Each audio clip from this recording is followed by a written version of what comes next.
Assalamualaikum warahmatullahi wabarakatuh. Perkenalkan, nama saya Fatimatuz Zahro dari Prodi Pendidikan Agama Islam Fakultas Tarbiyah Institut Agama Islam Al-Qadiri Jember.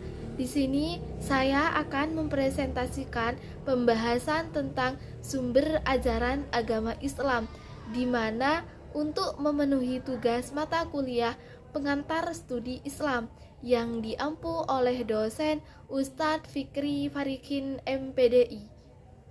Topik yang akan kami bahas pada pembahasan ini yang pertama yaitu pengertian dari sumber ajaran Islam, terus fungsi dari sumber ajaran Islam, dan yang terakhir yaitu pengertian dari Al-Quran.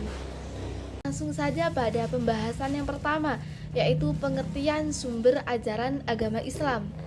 Sumber hukum Islam adalah wahyu dari Allah Subhanahu wa Ta'ala yang dituangkan di dalam Al-Quran dan Sunnah Rasul. Jika kita telaah ayat-ayat Al-Quran yang berhubungan dengan hukum, ternyata ayat-ayat yang menunjukkan hukum yang agak terperinci hanyalah mengenai hukum ibadah dan hukum keluarga.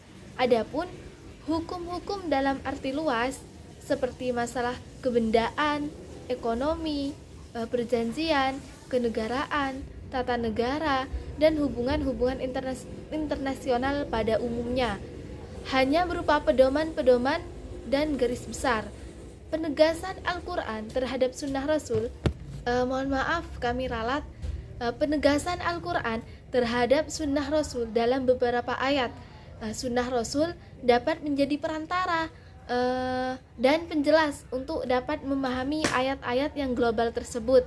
Rasulullah SAW telah menjadi uswatun hasanah dalam melaksanakan ajaran Al-Quranul Karim.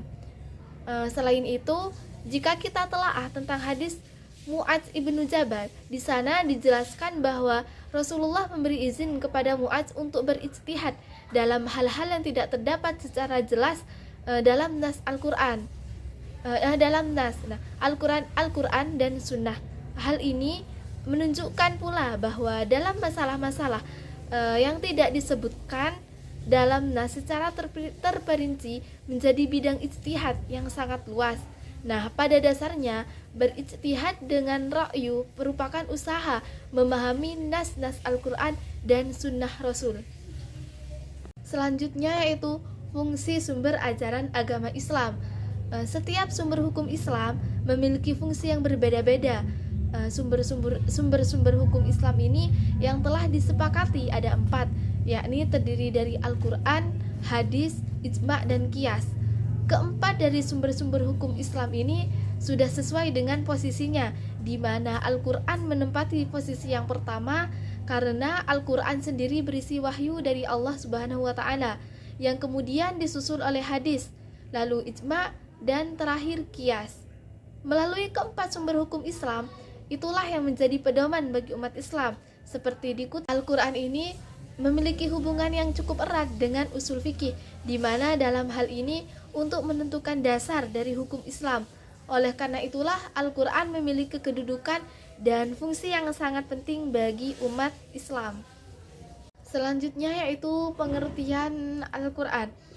Mengenai pengertian Al-Quran ini cukup banyak dan berbeda-beda dalam pengungkapannya.